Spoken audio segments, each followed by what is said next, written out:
வணக்கம். Astro voice Tamil சேனலுக்கு உங்களை அன்போட வரவேற்கிறேன். உங்க வாழ்க்கையில ஒரு போராட்டம் தொடர்ந்துட்டே இருக்கிற மாதிரி ஃபீல் பண்றீங்களா? ஏன் எனக்கு மட்டும் இவ்ளோ சோதனைகள் வருதுன்னு நீங்க எப்போவாச்சும் யோசிச்சிருக்கீங்களா? நீங்க விருச்சக ராசி அல்லது விருச்சக லக்னத்துல பிறந்தவங்களா இருந்தா இந்த உணர்வுகள் உங்களுக்கு ரொம்பவே பரிச்சயமானதா இருக்கும். இன்னைக்கு உங்களுடைய மிகப்பெரிய சவால்களை எப்படி உங்களுடைய மிகப்பெரிய வெற்றிகளா மாத்துறதுங்கிற ஜோதிட ரகசியங்களை நம்ம ஒன்னா சேர்ந்து பார்க்க போறோம். இந்த பயணம் தொடங்குறதுக்கு முன்னாடி நம்ம சேனல் ஆஸ்ட்ரோ வாய்ஸ் தமிழுக்கு சப்ஸ்கிரைப் பண்ணிக்கோங்க. ஏன் இந்த வாழ்க்கை?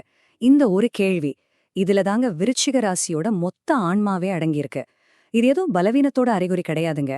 இது ஒரு ஆழமான தேடலோட வெளிப்பாடு. ஜோதிட ரீதியா பார்த்தா விருச்சிகம் சந்திரன் நீச்சமாகிற வீடு. நம்ம மனசுக்கும் உணர்ச்சிகளுக்கும் காரணமான சந்திரன் இந்த இடத்துல பலவீனமாகறதால மனப்போராட்டங்கள், உணர்ச்சி போராட்டங்கள் இயல்பாவே உங்களுக்குள்ள எழும். ஆனா ஒண்ணு மட்டும் ஞாபகம் வச்சுக்கோங்க, உங்களுடைய இந்த ஆழமான கேள்விகள்ல தான் உங்களுடைய அளவிட முடியாத சக்தியும் பொதிஞ்சிருக்கு. விருச்சிக ராசியோட வாழ்க்கையே ஒரு மாதிரி ஆச்சரியமான முரண்பாடு தாங்க. ஒரு பக்கம் பார்த்தா நீங்க மத்தவங்களுக்கு வழிகாட்ட, அவங்கள வழிநடத்த பிறந்தவங்க. ஆனா இன்னொரு பக்கம் உங்களோட சொந்த பாதையே பெரும்பாலும் கடுமையான சோதனைகளால நிறைஞ்சிருக்கும். இந்த ரெண்டு துருவங்களுக்கு நடுவுல நடக்கிற ஒரு பயணம், அதுதான் விருச்சிகத்தோட விதி. நீங்க ராஜா மாதிரி சிம்மாசனத்துல உட்கார பொறக்கல. ஆனா அந்த சிம்மாசனத்துல இருக்கிற ராஜாவுக்கே வழிகாட்டக்கூடிய ஞானகுருவா பொறந்தவங்க. அந்த சக்தி உங்க ஆன்மாவுக்குள்ள இருக்கு. ஆனா அந்த உயர்ந்த நிலைய அடையிறதுக்கு பொருளாதாரம், குடும்ப உறவுகள்னு வாழ்க்கையோட ஒவ்வொரு கட்டத்திலையும் நீங்க கடுமையான சோதனைகளை சந்திச்சே ஆகணும்.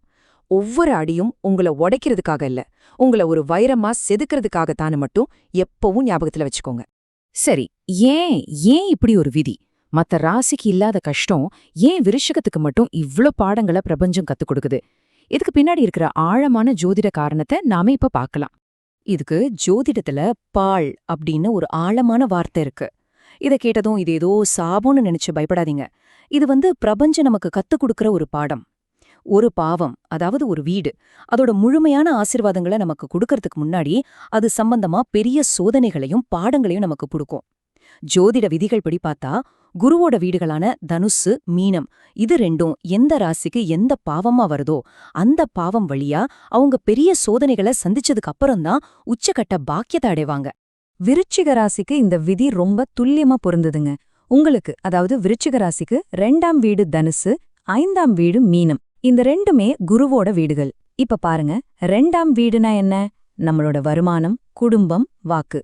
5ஆம் வீடுனா பூர்வ புண்ணியம், குழந்தைங்க, அதிர்ஷ்டம். வாழ்க்கைக்கு ரொம்ப முக்கியமான இந்த 2 வீடுகளுமே பாழ் அடையறதால இந்த விஷயங்களெல்லாம் நீங்க பெரிய தடைகளை தாண்டினதுக்கு அப்புறம்தான் உண்மையான வெற்றியை சுவைக்க முடியும். இதனாலதாங்க பல விருச்சிக ராசிக்காரங்களோட வாழ்க்கை ஒரு 32 இல்ல 35 வயசுக்கு அப்புறம்தான் ஒன்னு நிலையான பாதைக்கே திரும்புது. அப்போ இந்த கஷ்டமான பரீட்சையில ஜெயிக்கிறதுக்கு வழியே இல்லையா? விதியை அப்படியே விட்டுறணுமா? இல்லவே இல்ல. இந்த சவால்களை எல்லாம் ஜெயிக்கிறதுக்கு ஒரு ரொம்ப சக்தி வாய்ந்த தெய்வீக பரிகாரத்தை நம்ம மூலம் சொல்லுது. அது என்னன்னு பார்க்கலாமா? உங்க விதியோட சாவி தன்னிலையும் மகாவிஷ்ணுவோட முதல் அவதாரமான மச்ச அவதாரத்திலேயும் தான் ஒளிஞ்சிருக்கு. உங்களுடைய 5ஆம் வீடான பூர்வ புண்ணியஸ்தானம் மீனராசி, அதாவது மீன். இந்த பிரபஞ்சத்துல உயிர் முதல்ல உருவானது தண்ணில தான். அந்த உயிரோட தொடக்கத்தை குறிக்கிற மச்ச அவதாரத்தை நீங்க மனசார சரணடையும் போது உங்களுடைய பூர்வ புண்ணிய தடைகள் எல்லாம் விலகி அதிர்ஷ்டத்தோட கதவுகள் உங்களுக்காக திறக்கும். இந்த பரிகாரத்தோட தத்துவம் ரொம்ப அழகானது. அந்த மச்ச அவதாரத்தோட அருள் நமக்கு கிடைக்கணும்னா நாம முதல்ல செய்ய வேண்டியது மீன் சாப்பிட்றத முழுசா நிறுத்துறது. அதுக்கு பதிலா அந்த ஜீவன்களுக்கு நாம உணவளிச்சு அதை பாதுகாக்க பழக்கணும். இதை ஏதோ கடமைக்கு செய்யாம கோவில், குளம் மாதிரியான ஒரு இடத்துல பிரபஞ்சத்துல இருக்கிற எல்லா உயிர்களுக்கும் நாம செய்யற ஒரு சேவையா முழு மனசோட செய்யும் போது அதோட பலனை நீங்க நிச்சயம் உணர்வீங்க.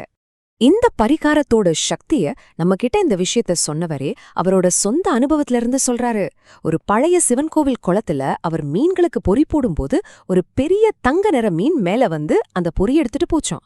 அத பார்த்த அவரோட குரு, இனிமே உன் வாழ்க்கை தங்கம் போல பிரகாசிக்கும்னு ஆசிர்வாதம் பண்ணதா சொல்றாரு.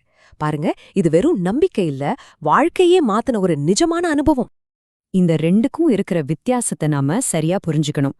வீட்ல நம்ம ஆசைக்காகவும் அழகுக்காகவும் வளர்க்குற மீனுக்கு சாப்பாடு போடுறது வேற, ஆனா கோவில், குளம் மாதிரியான ஒரு புனிதமான பொது இடத்துல எந்த ஒரு சுயநிலவும் இல்லாம அங்க வாழ்ற உயிர்களை இறைவனோட வடிவமா நினைச்ச உணவளிக்கிறதுங்கிறது முற்றிலும் வேற. அது ஒரு பிரபஞ்ச ஆற்றலுக்கு நாம செய்யற ஒரு அர்ப்பணிப்பு. அதுக்கு தான் நம்ம கர்ம வினைகளையே மாற்ற சக்தி இருக்கு. சரி, அதிர்ஷ்டத்தை எப்படி ஈர்க்கிறதுன்னு பார்த்துட்டோம். ஆனா விருச்சக ராசிக்காரங்களுக்கு இருக்கிற இன்னொரு பெரிய சவால் என்னன்னா, வந்த பணம் கையில நிக்க மாட்டேங்குதே. இதுதான் நம்ம மூலத்துல சொல்ற மாதிரி அசுப விரயங்கள்ல இருந்து நம்ம செல்வத்தை எப்படி காப்பாத்திக்கிறதுன்னு இப்ப பார்க்கலாம். இதுக்கு பின்னாடி இருக்கிற ஜோதிட தர்க்கம் ரொம்ப ஆழமானதுங்க. உங்க ஜாதகத்துல 12ஆம் வீடுன்னு சொல்ற விரயஸ்தானத்துல சனி பகவான் உச்சமா இருக்காரு. சனி பகவான் யாரு? கர்மகாரகன். உடல் இயக்க குறைபாடுகளையும் கஷ்டப்படுறவங்களையும் குறிக்கிறவர். அதனால நீங்க மத்தவங்களோட உடல் ரீதியான கஷ்டங்களையும் நடக்க முடியாம அவதிப்படுறவங்களோட துயரத்தையும் குறைக்கும் போது உங்க 12ஆம் வீட்ல இருக்கிற சனியோட எதிர்மறை தாக்கத்தை நீங்க சரி பண்றீங்க. நீங்க ரோட்ல அடிபட்டு கிடக்கிற ஒரு நாய்க்கு செய்யற ஒரு சின்ன உதவி கூட பிரபஞ்சத்தோட கணக்குல உங்க பணத்தை பாதுகாக்கிற ஒரு புண்ணியமா மாறுது. பாருங்க, பரிகாரங்கள்லாம் ஒரு கருவி மாதிரி தான். உண்மையான மாற்றம் எங்கிருந்து தொடங்குதுன்னா, நம்மளோட வழிபாட்டுல இருந்தும் நம்மளோட அன்றாட விழிப்புணர்வுல இருந்தும் தான். இந்த தெய்வீக புதிரோட கடைசி பகுதியா உங்க வாழ்க்கைய பிரபஞ்சத்தோட ஆற்றலோட முழுமையா எப்படி இணைக்கிறதுன்னு சில வழிகளை பார்க்கலாம். நம்ம மூலம் இன்னும் 3 குறிப்பிட்ட பரிகாரங்களை சொல்லுது. முதல்ல, உங்க 2ஆம் வீடு நெருப்பு ராசியான தனுசா இருக்கிறதால யாகங்களுக்கு நெய் தானம் செஞ்சீங்கன்னா பணவரவு தடையில்லாம இருக்கும். 2ஆவதா, விருச்சிக ராசிக்காரங்களுக்கு வாழ்க்கை எப்பவுமே ஒரு போட்டி மாதிரி தான் தெரியும். சிவனும் காளியும் போட்டிட்ட திருவாலங்காடு தலத்துல வழிபடும்போது அந்த போட்டி மனப்பான்மையை கடந்து வெற்றி பெற முடியும். கடைசியா, உங்க பூர்வ புண்ணிய ஸ்தானத்தோட சம்பந்தப்பட்ட மீனவ சமுதாயத்துல அப்பா இல்லாத குழந்தைங்களோட படிப்புக்கு நீங்க உதவுறது பல தலைமுறைகளுக்கு ஆசீர்வாதங்களை கொண்டு வந்து சேர்க்கும். இந்த பரிகாரங்கள், சடங்குகள் எல்லாத்தையும் தாண்டி உண்மையான ஆன்மீகம்னா என்ன தெரியுமா? பிரபஞ்சம் நமக்கு அனுப்புற சின்ன சின்ன சிக்னல்ஸை கவனிக்க கத்துக்கிறது தான். ஒரு முக்கியமான முடிவெடுக்கிற நேரத்துல போன்ல நோ அப்படின்ற ஒரு நோட்டிஃபிகேஷனை பார்த்து ஒரு தவறான முடிவை தவிர்த்ததா நம்ம கதை சொல்றது ஒரு அருமையான உதாரணம். பிரபஞ்சம் நம்மகிட்ட எப்பவும் பேசிட்டே தான் இருக்கு.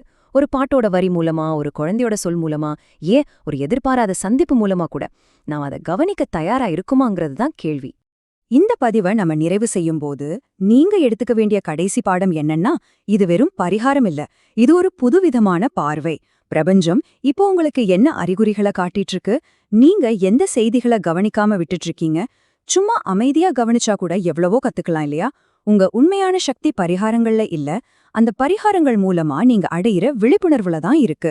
இந்த பதிவு உங்களுக்கு பிடிச்சிருந்தா லைக் பண்ணுங்க, உங்க நண்பர்களோட ஷேர் பண்ணுங்க, உங்க கருத்துக்களை கமெண்ட்ல சொல்லுங்க. மறக்காம ஆஸ்ட்ரோ வாய்ஸ் தமிழ் சேனலுக்கு சப்ஸ்கிரைப் பண்ணுங்க.